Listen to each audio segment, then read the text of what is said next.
Que el Señor les bendiga, les guarde y haga resplandecer sus rostros sobre cada uno de nosotros. Este es el último domingo del año. Increíble, parece que fue ayer cuando le dimos la bienvenida al 2025. Y aquí estamos otra vez mirando hacia atrás y contando todas las misericordias que el Señor nos mostró. Como anticipo de que todavía hay más. Siempre hay más en el Señor. Dice que Él da mayor gracia, o sea que espere más gracia para el 2026. No necesariamente significa que las cosas van a salir mejor, pero significa más gracia para poder levantar alas como las águilas y no cansarnos. No como las águilas cibaeñas, como las águilas de Isaías 40. Y como ha sido nuestra costumbre desde hace unos años, casi siempre me toca cerrar el año y por un tiempo hemos estado desde hace unos años cerrando con temas escatológicos. ¿Escato qué? Lógicos, es decir, asuntos del futuro.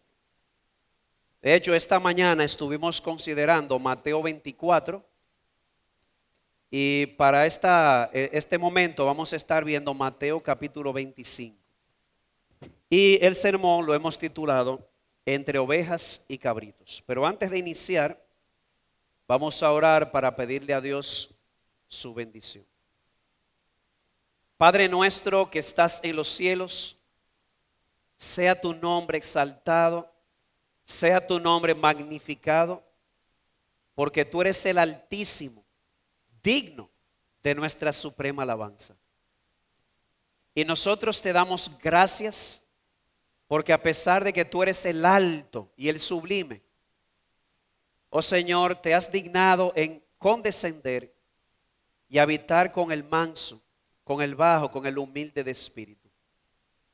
Por eso nosotros, oh Señor, nos humillamos ante tu mano poderosa, temblamos ante tu palabra y amparados en los méritos de Cristo te pedimos, perdona nuestros pecados. Perdónanos, oh Señor, porque al mirar hacia atrás durante este año, ¿qué es lo que hemos visto? Mucho pecado, mucha debilidad. Pero a pesar de eso, esto es lo que más hemos visto, que donde abundó el pecado, sobreabundó tu gracia. Y es nuestro deseo y oración que esa gracia que sobreabunda sea nuestro estímulo para en este 2026 levantarnos como lo que somos, pecadores justificados y adoptados. Somos tus hijos. Úsanos, oh Señor, para expandir tu reino, no solamente con nuestras palabras, sino también con nuestro ejemplo. Y ahora te rogamos, al igual que Samuel, habla que tus siervos escuchen. Permíteme ser un fiel portavoz de este texto y que las cosas que aprendamos hoy no se queden en nuestra mente, sino que afecten nuestra forma de vivir. Porque te lo rogamos en los méritos de Cristo. Amén. Entre ovejas y cabritos. Un hombre anunció en una ocasión que visitaría su hacienda o su campo después de mucho tiempo. Dijo que él vendría a ver cómo estaban todas las cosas allá y en especial vendría a ver cómo estaban siendo tratados los trabajadores más pequeños y más vulnerables. Y en la medida que se acercaba el día de la visita del dueño de esta viña, algunos comenzaron a limpiar la entrada, a colgar avisos y a hablar abiertamente y constantemente de la visita o del regreso del dueño. Otros, en cambio, en lugar de eso, simplemente se pusieron a trabajar, a reparar las casas dañadas, a compartir el alimento con los jornaleros, en especial con los enfermos y con aquellos y a cuidar los más débiles. Y llegó el día de la visita. Y para sorpresa de muchos, cuando el hombre llegó, él no se detuvo a mirar ni los adornos, ni los anuncios, ni a escuchar discursos.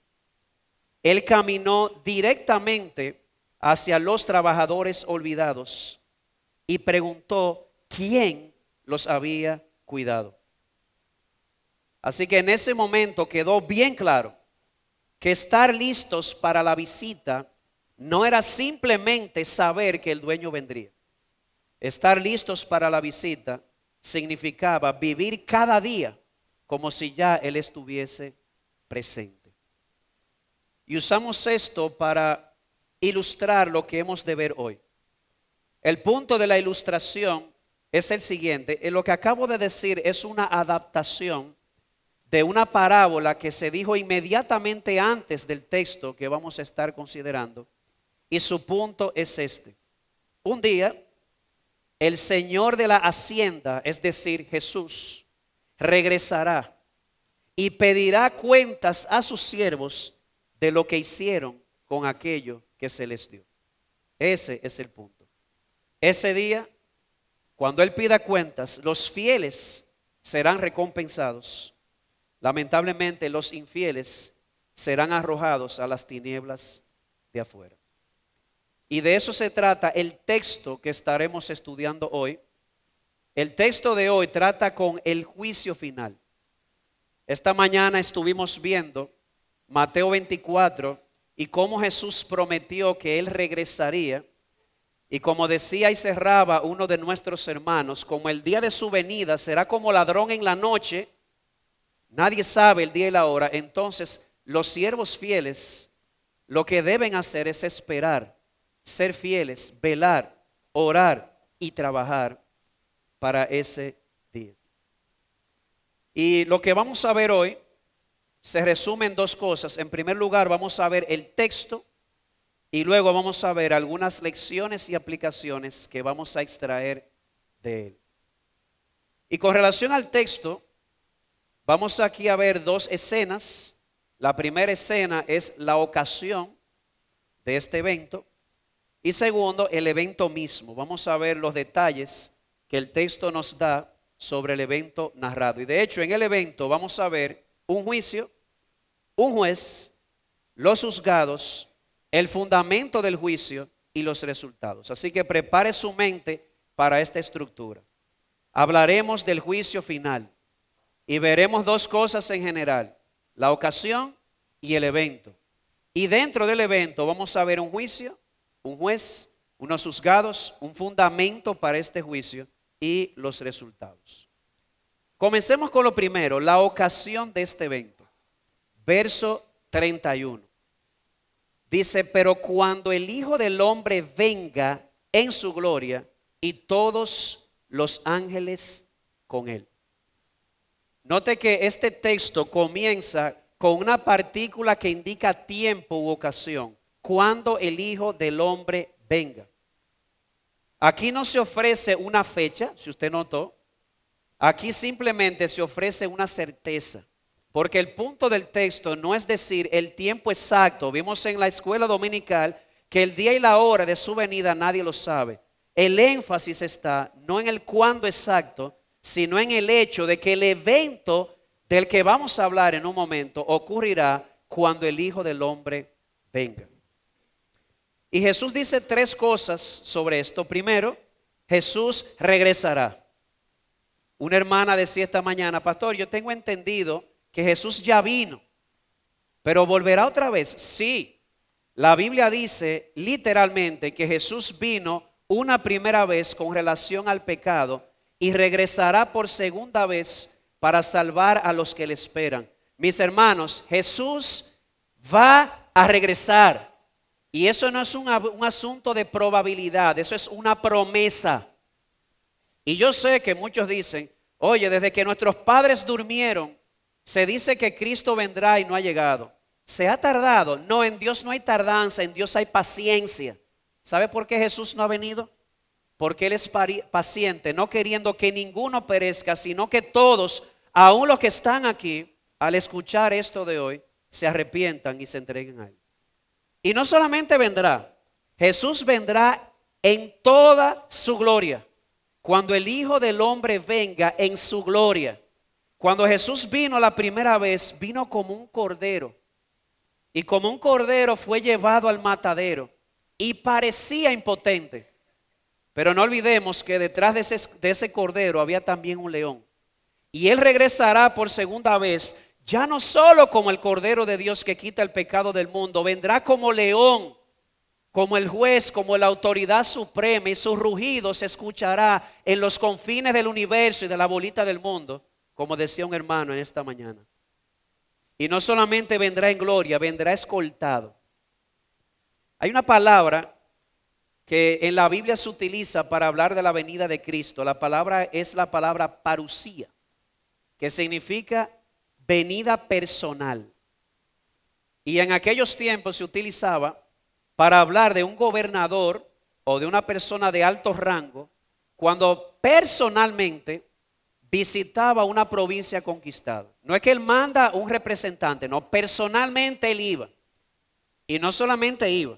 Cuando iba, todo el mundo sabía que el gobernador había llegado, porque llegaba con pompa y con gloria. Esa es la palabra que se utiliza en las Escrituras para hablar de la venida. Cristo no solamente vendrá de manera personal, vendrá en gloria como león y vendrá escoltado, dice el texto, de todos sus santos ángeles. Viene una caravana detrás de él, y no de meros mortales, sino de ángeles que serán sus agentes en este día. Lo interesante del caso es que no es la primera vez que Mateo habla de esta venida. En Mateo 24, texto que se leyó esta mañana, ya él venía hablando de esta venida. Dice en los versos 29 al 31 de Mateo 24: pero inmediatamente después de la tribulación de esos días, el sol se oscurecerá, la luna no dará su resplandor, o la luna no dará su luz, las estrellas caerán del cielo y las potencias de los cielos serán sacudidas. Entonces aparecerá en el cielo la señal del Hijo del Hombre. Y entonces todas las tribus de la tierra harán duelo y verán al Hijo del Hombre que viene sobre las nubes del cielo con poder y gran gloria. Y él enviará a sus ángeles con una gran trompeta y reunirán a sus escogidos de los cuatro vientos, desde un extremo de los cielos hasta el otro. De modo que aquí en Mateo 25, verso 31, no se está hablando de otra venida u otro evento. Está hablando de la misma venida gloriosa de Jesús, solamente que en el 25 se va a enfocar en un detalle: lo que él va a hacer cuando él regrese como rey y como juez. Ese es su énfasis. Así que Mateo 25, 31 no introduce un evento distinto al de Mateo 24, simplemente retoma la venida gloriosa de Cristo y la amplía, enfocándose en su papel como rey y como juez. ¿Estamos claros hasta ahí? El evento, la ocasión será cuando el Hijo del Hombre venga en su gloria con todos sus ángeles. Y eso nos lleva al evento. ¿Qué va a pasar cuando el Hijo del Hombre venga? Versos 31 al 33. Entonces se sentará en el trono de su gloria y serán reunidas delante de él todas las naciones, y separará a unos de otros como el pastor separa a la oveja de los cabritos, y pondrá las ovejas a su derecha y a los cabritos a su izquierda. Así que, ¿qué pasará este día cuando el Hijo del Hombre venga? Es cierto que el texto no usa la palabra juicio, pero es obvio que hay un juicio. ¿Y por qué es obvio? Porque en el versículo 32 se nos dice claramente que habrá una separación. Y no solamente habrá una separación en el momento del juicio, cuando vayan a ser juzgados, también habrá una separación eterna a la hora de la sentencia. Apartaos de mí, le dirá a uno de estos dos grupos. Así que cuando Jesús regrese, cuando el Hijo del Hombre venga en su gloria con sus ángeles, habrá un juicio separador. Y esto no es nuevo. Ya Jesús lo había dicho otras veces en Mateo. En Mateo 13, 40 al 43, miren cómo lo pone Jesús allí. Por tanto, así como la cizaña se recoge y se quema en el fuego, de la misma manera será en el fin del mundo. El Hijo del Hombre enviará a sus ángeles y recogerá de su reino a todos los que son piedra de tropiezo y a los que hacen iniquidad, y los echarán en el horno de fuego. Allí será el llanto y el crujir de dientes. Entonces los justos, por otro lado, resplandecerán como el sol en el reino de su Padre. El que tiene oídos, que oiga. Y ahí mismo en Mateo 13, versos 49 y 50, así será en el fin del mundo, el fin del siglo. Los ángeles, noten aquí otra vez los ángeles, como son el instrumento de Jesús para separar, saldrán y sacarán a los malos de entre los justos. Ven aquí la separación y los ángeles tomando una parte activa en esto. Sacarán a los malos de entre los justos y los arrojarán en el horno de fuego. Allí será el llanto y el crujir de dientes. Así que cuando Jesús venga en su gloria con todos sus santos ángeles, ¿qué sucederá? Tendrá lugar un juicio. Y en ese día y en ese juicio habrá una separación de ovejas y cabritos, de trigo y cizaña, de peces buenos, peces malos, que son ilustraciones para al final decir los justos de los injustos. Y ese día, ese juicio, le pondrá fin al presente siglo malo y le dará inicio al siglo venidero llamado el siglo de la resurrección y la vida eterna. Y si usted lo piensa, no es tan difícil.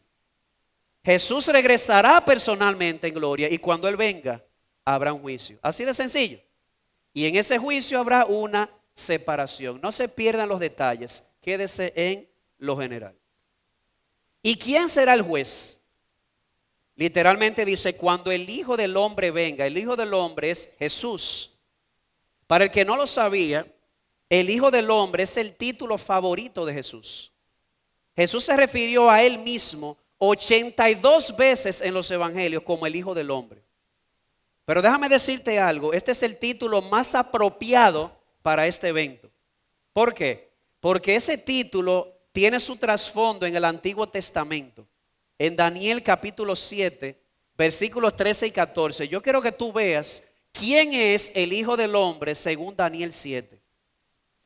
Dice los versos 13 y 14. Seguí mirando, eso es Daniel, en las visiones nocturnas.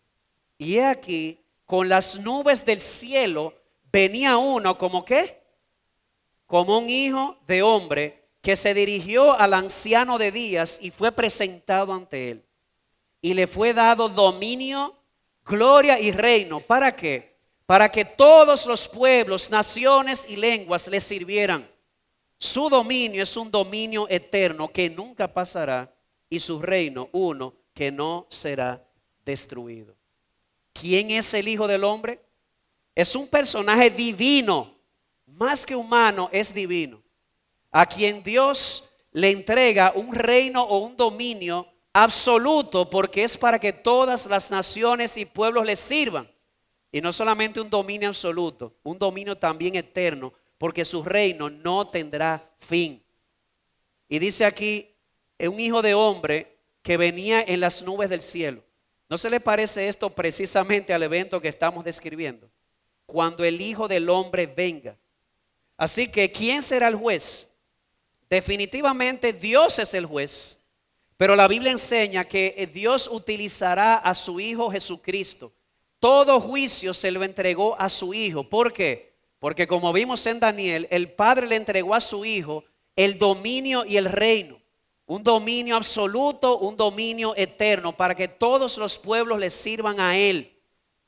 Así que el juez es Dios, pero el instrumento de Dios es el Hijo. Y eso no es nuevo en el Nuevo Testamento. Miren cómo Pablo lo dice, cómo Juan lo dice, o Jesús lo dice en Juan 5, 22 y 23. Porque ni aun el Padre juzga a nadie, agárrese de ahí, sino que todo juicio se lo ha confiado al Hijo, para que todos honren al Hijo, así como honran al Padre. El que no honra al Hijo, no honra al Padre que lo envió. Y en Hechos 17, cuando Pablo estaba en el Areópago en Atenas, así concluyó su discurso. porque Él, hablando de Dios, ha establecido un día en el cual juzgará al mundo por medio de un hombre a quien ha designado. Perdón. Habiendo presentado pruebas a todos los hombres al resucitarle de entre los muertos. ¿Qué sucederá cuando Cristo venga? Habrá un juicio separador y el juez será nada más y nada menos que Jesús, el Hijo del Hombre, Jesús, el Hijo de Dios. ¿Y quiénes serán juzgados ese día? Dice el texto, cuando el Hijo del Hombre venga y sus santos ángeles con él, serán reunidas delante de él todas las naciones. Y hermano, ¿usted sabe lo que significa todas las naciones? ¿Sabe lo que significa? Todas las naciones. Pastor, eso es obvio. No, no es tan obvio, por algo le estoy subrayando. Hay algunos hermanos en la fe, que creen que aquí todas las naciones se refiere a los gentiles o a los no judíos. Como que este es un juicio distinto al juicio final. Y es verdad que cuando Mateo utiliza la palabra naciones, se refiere a los no judíos. Pero cuando Mateo usa la frase todas las naciones, la historia es otra. Cuando Mateo dice todas las naciones, eso incluye a judíos y a no judíos. De hecho, ¿cómo termina el evangelio? Vayan y hagan discípulos, ¿dónde? En todas las naciones. ¿Y comenzaron dónde? En Jerusalén. De modo que todas las naciones serán reunidas delante del juez. En ese día nadie se quedará. Y eso en sentido general, pero en sentido individual, ahí en ese juicio estarán los justos y los injustos, divididos. A los injustos se les llama los cabritos, o se les ilustra así. A los justos se les llama las ovejas. Pero déjame decirte algo que te va a encantar. Yo me puse a buscar en todo el Nuevo Testamento todos los textos que hablan sobre el juicio. Y todos me llevan a la misma conclusión. Aunque en ese día, mi hermano, ovejas y cabritos estén delante del juez, lo único que Dios sacará de ti como oveja, ¿sabe lo que es? Tus buenas obras. Yo voy a hacer una pregunta y no es retórica. Levante la mano el que alguna vez ha pensado, ay, y si Jesús ese día decide revelar en una pantalla grande todo lo que yo pensé, sentí e hice en secreto, levante su mano. Gloria a Dios, no estoy solo. Los demás tienen que revisarse por mentirosos. No, no, pues ¿saben algo? La Biblia enseña que todos nuestros pecados fueron echados a lo profundo del mar. Ya Dios no tendrá memoria de ellos. Búsquelos. Y usted notará que lo único que Jesús sacará ese día de sus escogidos son las buenas obras. Y veremos por qué un poco más adelante. Pero como dijo un hermano un día, si Jesús decide sacar mis malas obras ese día, para que reciba más gloria, que lo haga. Porque donde abunda el pecado, sobreabunda la gracia. Aún así, las evidencias bíblicas apuntan a eso. Ese día lo que Jesús sacará en la pantalla gigante fue las buenas obras que hiciste. Las buenas obras de fe y de amor por el Cordero. Así que ¿quiénes serán juzgados? Ese día cuando Jesús venga, que se ha sentado en su trono y sean reunidas delante de él todas las naciones. Eso incluye a todos los seres humanos, justos e injustos, de todas las naciones. ¿Y en base a qué él juzgará? ¿Cuál será el fundamento de este juicio? Y preste la atención a esto, porque esto toma un color a veces no considerado. Cuando todas las naciones sean reunidas delante de él, y él las separe en ovejas y cabritos, la Biblia enseña que Jesús comenzará a sacar los secretos de los hombres. Comenzará a sacar a la luz aquellas cosas sobre las cuales vamos a ser juzgados. Dice los versos 40 al 45, abreviado, ¿verdad? En verdad os digo que cuando lo hicisteis a uno de estos hermanos míos, aún a los más pequeños, a mí me lo hicisteis. Y a los de la izquierda le dirá, en verdad os digo que en cuanto no lo hicisteis a uno de estos más pequeños, tampoco a mí me lo hicisteis. ¿Y de qué está hablando? Lea conmigo los versos 40 al 45. Respondiendo el rey les dirá, en verdad os digo, perdón, leo desde el 37. Entonces los justos, 34. El rey les dirá a los de su derecha, venid benditos de mi Padre, heredad el reino preparado para vosotros desde la fundación del mundo. ¿Y por qué? Porque tuve hambre y me diste de comer, tuve sed y me diste de beber, fui forastero y me recibiste, estaba desnudo y me vestiste, estuve enfermo y me visitaste, estuve en la cárcel y viniste a mí. Y los justos le responderán diciendo, Señor, ¿cuándo te vimos hambriento? ¿Cuándo te dimos de comer? ¿Cuándo te vimos sediento? ¿Cuándo te dimos de beber? ¿Y cuándo te vimos como forastero y te recibimos, o desnudo y te vestimos? ¿Cuándo te vimos enfermo o en la cárcel y vinimos a ti? Respondiendo el rey les dirá, en verdad os digo que en cuanto lo hicisteis a uno de estos hermanos míos, aún a los más pequeños, a mí me lo hicisteis. Y mire ahora a los de la izquierda, verso 41. Entonces dirá también a los de su izquierda, apartaos de mí, malditos, al fuego eterno que ha sido preparado para el diablo y sus ángeles. Y aquí viene la pregunta, ¿ay por qué? ¿Qué dice ahí? Tuve hambre y no me diste de comer, tuve sed y no me diste de beber, fui forastero y no me recibiste, estaba desnudo y no me vestiste, estuve enfermo y en la cárcel y no me visitaste. Entonces ellos también responderán diciendo, Señor, ¿y cuándo te vimos así? ¿Cuándo te vimos hambriento, sediento, como forastero, desnudo o enfermo en la cárcel y no te servimos? Entonces él les responderá diciendo, en verdad os digo que en cuanto no lo hicisteis a uno de estos más pequeños, tampoco a mí lo hicisteis. Mis hermanos, el lenguaje es claro. En ese día, cuando Jesús venga con sus ángeles y sean reunidas delante de él todas las naciones y separadas, la medida o la base del juicio serán las obras. ¿Lo estás viendo? No soy yo, las obras serán la base de este juicio. Y yo sé que esto va a levantar preguntas inmediatamente. Primera pregunta, ¿no enseña la Biblia que la salvación es por gracia? ¿Sí o no?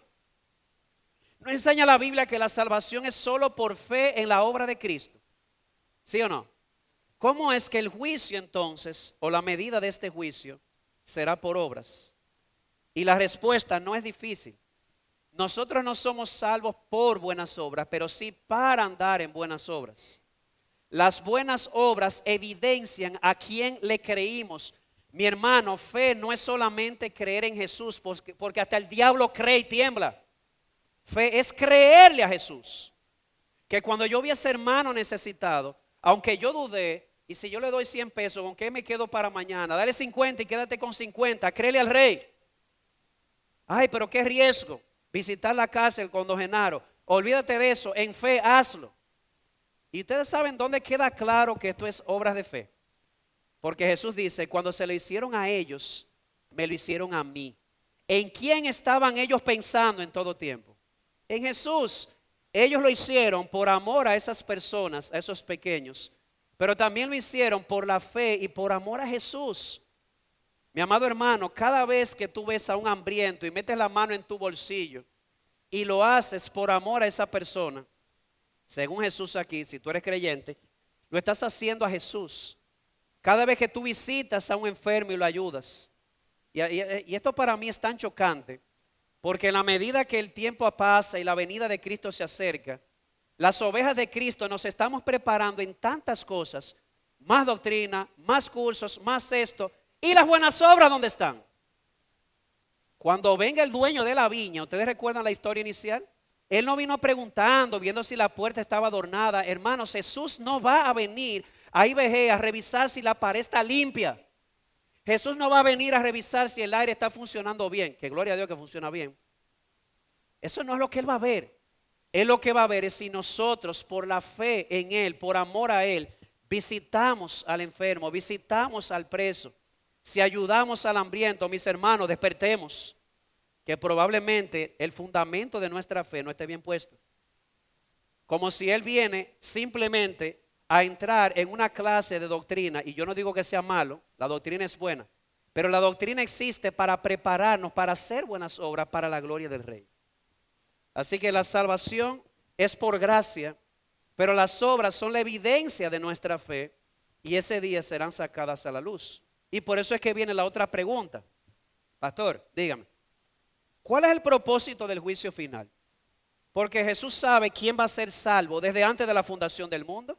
¿O no enseña la Biblia? No enseña la Biblia que este reino, ustedes lo vieron en el versículo, al terminar el capítulo, en el verso específicamente el 34. Venid benditos de mi Padre, heredad del reino preparado para vosotros. ¿Desde cuándo? Entonces, ¿para qué es el juicio final? El juicio final no es para determinar quién se va a salvar y quién no. El juicio final tiene un propósito: revelar de manera pública y universal que Dios es justo cuando condena al cabrito y cuando salva al justo o al creyente. Por eso dice Pablo en Romanos 2:5, mas por causa de tu terquedad y de tu corazón no arrepentido, estás acumulando ira para ti en el día de la ira. ¿Y de qué? De la revelación del justo juicio de Dios. Míralo así. Imagine que yo soy un juez y que tengo aquí una persona que está siendo culpada, que hay un cargo contra esa persona. Yo sé que él es inocente, pero para yo declararlo inocente y yo ver que yo estoy siendo justo, ¿qué yo tengo que hacer? Ah, no, lo declaro inocente porque yo lo sé. Bueno, yo lo sé, pero los que están escuchando necesitan una evidencia clara de que mi juicio es justo cuando yo absuelvo a la persona o cuando la condeno como juez. ¿Cuál es la única forma de que quede claro de que yo estoy siendo justo en el juicio? ¿Sacando qué? Las evidencias. Y eso es lo que Dios va a hacer ese día. Le dirá a los de su izquierda: apártense de mí, nunca los conocí, dice Mateo 7. Ay, ¿por qué? Te voy a demostrar que tú nunca confiaste en mí. Mira, yo tuve hambre y no me diste de comer, tuve sed y no me diste de beber.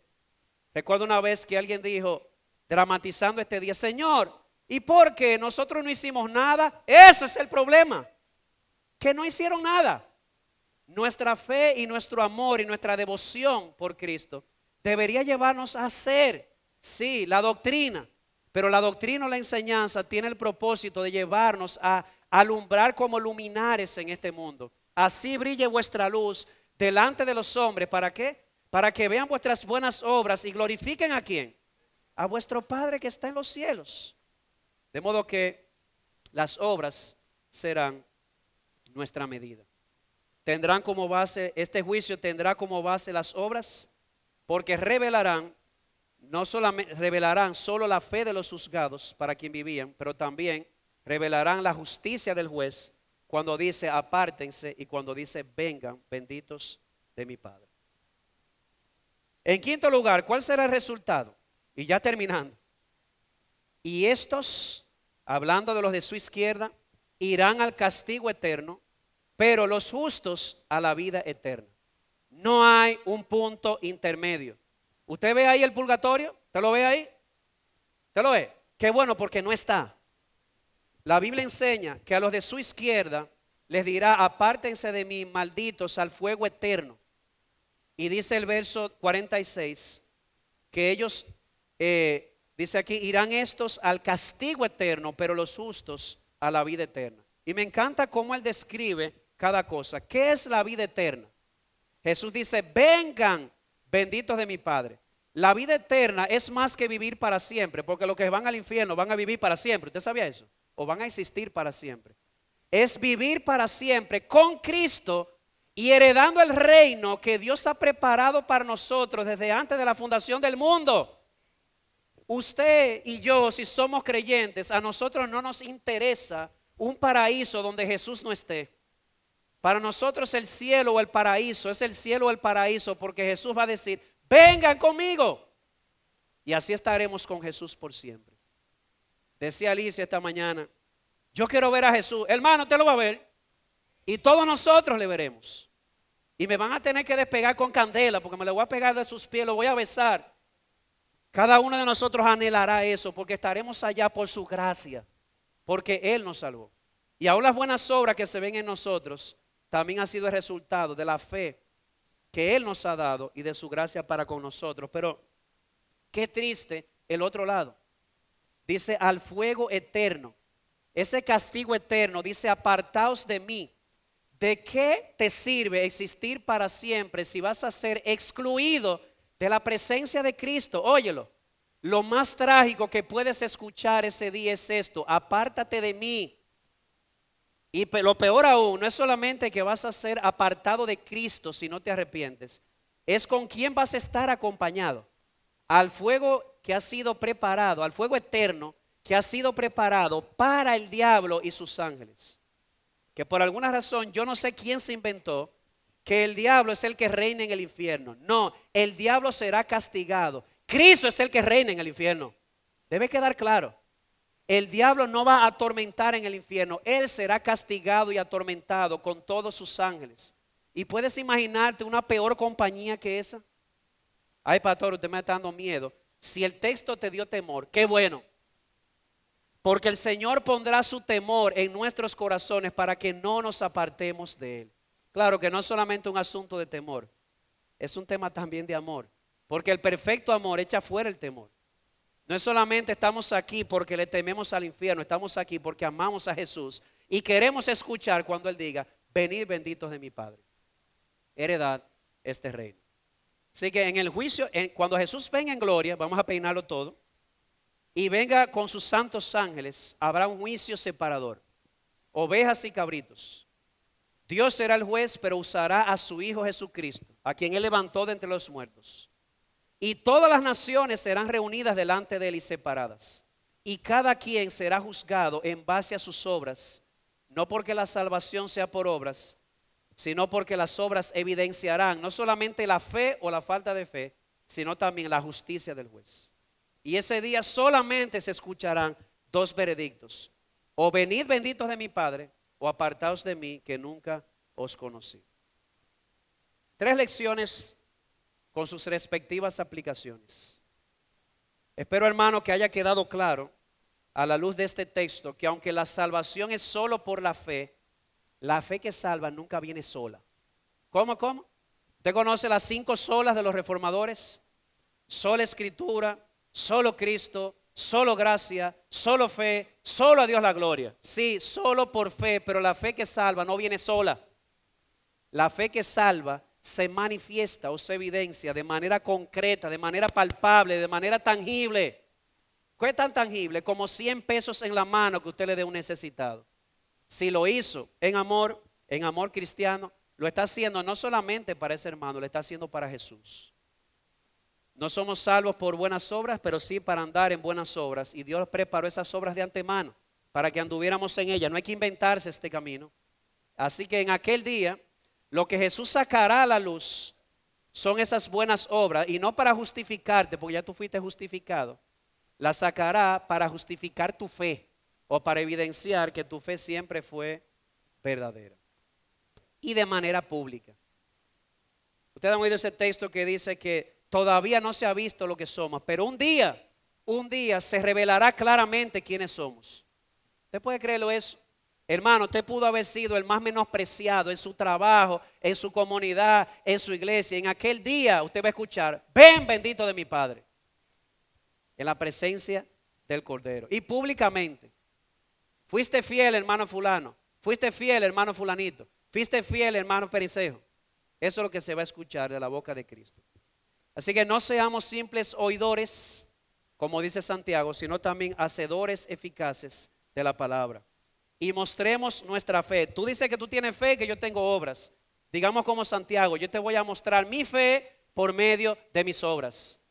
Recordemos que eso es lo que Jesús va a venir a ver cuando Él regrese. Él no va a entrar por esa puerta a ver si la ventana está abierta o cerrada, que si el aire funciona, que si la pared está limpia. Esto no es más que roca. En la escuela dominical que dimos hoy, vimos cómo el templo con todas esas piedras lindas fue derribado piedra sobre piedra. Al final, esto no es lo que Jesús ve, sino lo que va a ver son las buenas obras como resultado de nuestra fe y amor. Así que quiere el Señor encontrarnos con nuestras lámparas encendidas y llenas de aceite, ayudando al hambriento, al sediento, al desnudo, al enfermo y al privado de libertad. En segundo lugar, le tengo una buena y una mala noticia. ¿Cuál quieren primero? La mala, Jesús viene. ¿Quieren la buena? Jesús viene. Bien.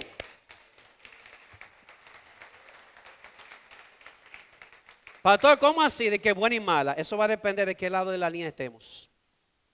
No será una buena noticia para los cabritos. Ustedes recuerdan esta mañana cuando dice el Mateo 24:31 que verán al Hijo del Hombre y harán lamentación. Claro, estarán viendo al rostro del león en el día de la ira. Pero para los creyentes, el día que hemos estado esperando. Alicia decía, yo quiero verlo, yo sé que tú también lo vamos a ver. Ese día diremos, ya llegó. Lo estábamos esperando. Así que es una buena noticia para las ovejas, para aquellos que aman a Jesús y esperan su venida. Ese día toda rodilla se va a doblar. A la derecha estarán aquellos que doblaron sus rodillas porque dijeron, sí, Jesús reina sobre mí. Y a la izquierda estarán aquellos que doblarán sus rodillas porque les serán quebradas con vara de hierro, dice el Salmo 2. Así que es mi deseo y oración, mi amado amigo, que hoy tú dobles tu rodilla de manera voluntaria. Y no solamente por su ira. Es que no existe una persona más bienaventurada en la bolita del mundo que una persona que decide cobijarse en la sala del rey. Ven y pruébalo. Como dice el Señor, ven, prueba y observa que el Señor es bueno. Las obras serán sacadas a la luz. Los secretos de los hombres serán revelados. Solamente habrán dos posibles resultados. Castigo eterno para los cabritos, vida eterna para las ovejas. Por si acaso, cuando digo vida eterna para este lado, no es rechazando que esta es mi izquierda, no, porque hay que aclararlo. Así que examinemos, hermanos, y no solamente hermanos, oyentes, examinemos nuestra fe a la luz de estas verdades que hemos expuesto hoy, para que no seamos condenados con el mundo. Como nos advierten las parábolas anteriores, debemos estar velando y esperando la venida del Rey. Y recuerda, esperando significa haciendo lo que Él quiere que hagamos. No simplemente limpiando una pared. Si lo quieres hacer por amor al Rey, amén. De hecho, hay varias cositas aquí que se necesitan en el edificio. Si usted quiere ayudar, sé que sea el pastor Amiri, que le dice dónde. Si lo hace por amor al Rey. Pero recuerde que hay un templo más importante que este edificio. El templo somos nosotros y hay piedras vivas aquí que necesitan de tu atención en lo espiritual y en lo material. Y si no sabes quién, pregúntale al pastor Amiri o échalo a la caja de ofrenda que los diáconos le hacen llegar a quien tienen que hacerle llegar el asunto. El asunto es que el Rey nos encuentre haciendo lo que debemos de estar haciendo. Y por último, Jesús regresará por segunda vez para salvar a los que le esperan. En otras palabras, yo quiero hacer otra vez énfasis en que la venida del Rey es una buena noticia para ti y para mí. Recuérdale eso a tu alma. Cuando a tu corazón venga ese pensamiento de, ay, y si el Señor saca a la luz todos mis pecados y mis malas obras, si Él tiene que hacerlo para exaltar su gracia, que lo haga. Pero la evidencia bíblica es que ese día lo que Él va a sacar a la luz son las buenas obras que hiciste por Él, porque el Señor no es injusto para pasar por alto lo que hemos hecho por Él. Eso dice 1 Corintios. Nuestro trabajo en el Señor no es en vano. Dejaremos aquí muchísimas cosas, porque la caja de muertos no tiene bolsillo, ¿usted sabía? Pero ¿saben lo que se irá con nosotros? Dice Apocalipsis, nuestras buenas obras. Ese debe ser nuestro legado. Buenas obras de fe en Jesús.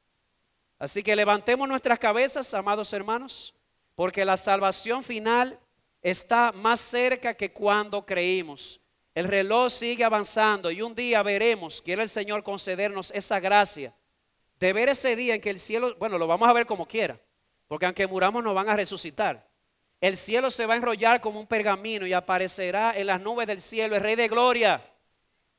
Y nosotros, muertos resucitados, vivos transformados, seremos arrebatados para recibir a Cristo en el aire, las bodas del Cordero, y ahí no se va a oír hasta que la muerte los separe, porque estaremos para siempre con el Señor. Ese es nuestro destino.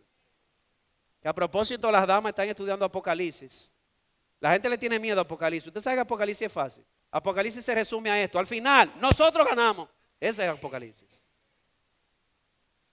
En conclusión, habrá un evento futuro y trascendental que ocurrirá cuando el Hijo del Hombre venga en su gloria, escoltado por sus ángeles. Todos los hombres, justos e injustos, de todas las naciones, seremos reunidos delante del Rey, ante su presencia. Seremos juzgados en base a nuestras obras como evidencia de fe o no fe, y solamente habrá dos destinos: o vida eterna o castigo eterno. Y si tú estás a la izquierda, yo no estoy hablando geográficamente, si tú no has creído en Cristo, esta ha sido una nueva oportunidad que Cristo te ha dado. Ahí está la respuesta a ti de por qué Jesús no ha llegado. Porque Él está siendo paciente contigo. Y Él quiere que tú salgas de esa puerta entregándole tu vida al Rey. Y aquellos que ya somos creyentes, despedimos el 2025, recibimos el 2026 con esta declaración gloriosa: sí, Señor Jesús, que venga pronto. Vamos a orar.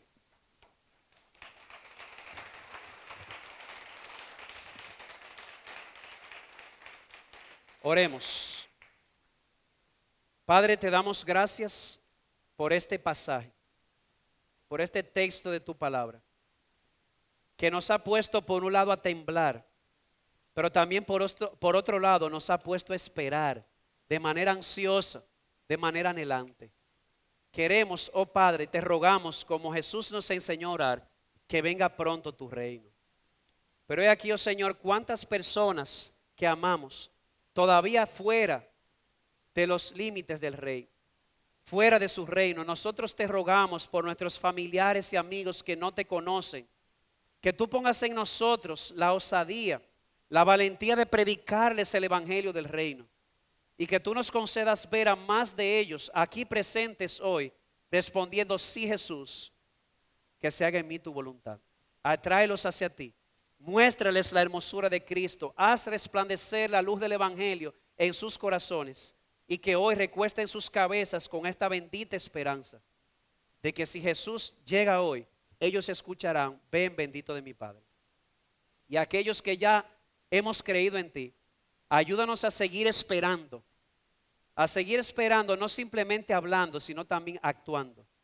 Que mostremos nuestra fe por medio de nuestras buenas obras, para que tú recibas la gloria y nosotros el gozo de verte a ti exaltado. Gracias una vez más, Señor, por este 2025 y todo lo que nos diste, y gracias aún por lo que nos quitaste, porque todo obra para el bien de aquellos que te amamos. Y te rogamos que tú alimentes nuestra esperanza y confianza de que en el 2026 no nos faltará nada de lo que necesitamos para hacer tu voluntad. Y mantenga esta iglesia como un candelabro encendido, generación en generación, hasta la venida de Cristo.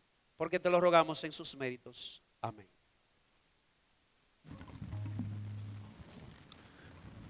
Estemos en pie.